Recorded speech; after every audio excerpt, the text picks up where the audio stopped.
What teacher insulted you in your own language? My math teacher thought I didn't speak Spanish. Big mistake. I was born in California, but my parents came from Colombia when they were teenagers. At home, we spoke Spanish every single day. My mom would cook while telling me stories about her childhood in Bogota. My dad would watch soccer games and yell at the TV in Spanish. But at school, I always spoke English. It just felt more natural with my friends. Ms. Graham was new to our school district. She'd transferred from some rural area upstate where apparently nobody looked like me. From day one, she made comments about the diversity programs and how standards were dropping. But she said it quietly, thinking none of us understood. During my second week in her algebra class, I was presenting a group project about linear equations. I made a small error while explaining one of the steps. No big deal, happens to everyone. But Ms. Graham leaned over to the teaching assistant and whispered in Spanish, "Otra perezosa. Su gente nunca se esfuerza." Another lazy one. Her people never try hard. I froze. Did this woman really just call me lazy in Spanish right in front of me? I kept my face neutral and pretended I didn't understand. But inside, I was furious. The worst part was she had this smug smile, like she'd gotten away with something clever. I went home that night and told my mom everything. My mom works 2 jobs, cleaning offices at night and doing alterations during the day. She doesn't take disrespect from anybody, especially not some teacher insulting her daughter. But instead of marching to the principal's office like I expected, she sat down at our kitchen table and started planning. "Mija, we're going to be smart about this," she said. "Keep track of everything she says.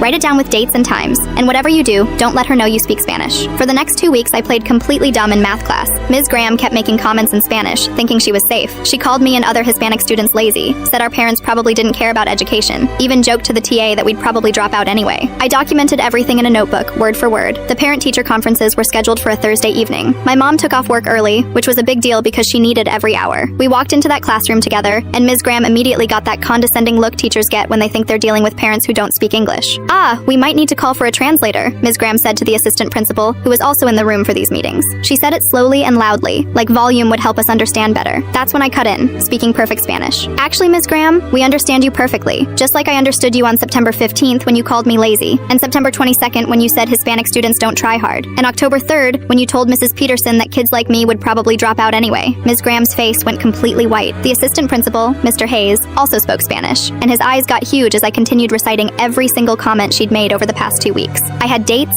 times, and the exact context of each conversation. My mom stayed quiet the whole time, just nodding as I spoke. When I finished, she finally said in English, "My daughter has a 3.8 GPA. She's in honors classes. She volunteers at the community center every weekend. Maybe you should worry less about our people and more about your teaching." The room was dead silent. Ms. Graham tried to stammer some excuse about being misunderstood, but Mr. Hayes cut her off. He asked her to step outside while he spoke with us privately. The next day, Ms. Graham wasn't in class. We had a substitute for the rest of the week. Word spread quickly through school about what happened. By Monday, everyone knew Ms. Graham was on administrative leave pending an investigation. 3 weeks later, the principal announced that Ms. Graham had decided to resign and pursue other opportunities. I ended up with an A+ in algebra that semester. Turns out when your teacher isn't constantly undermining you in a language she thinks you don't speak, learning becomes a lot easier.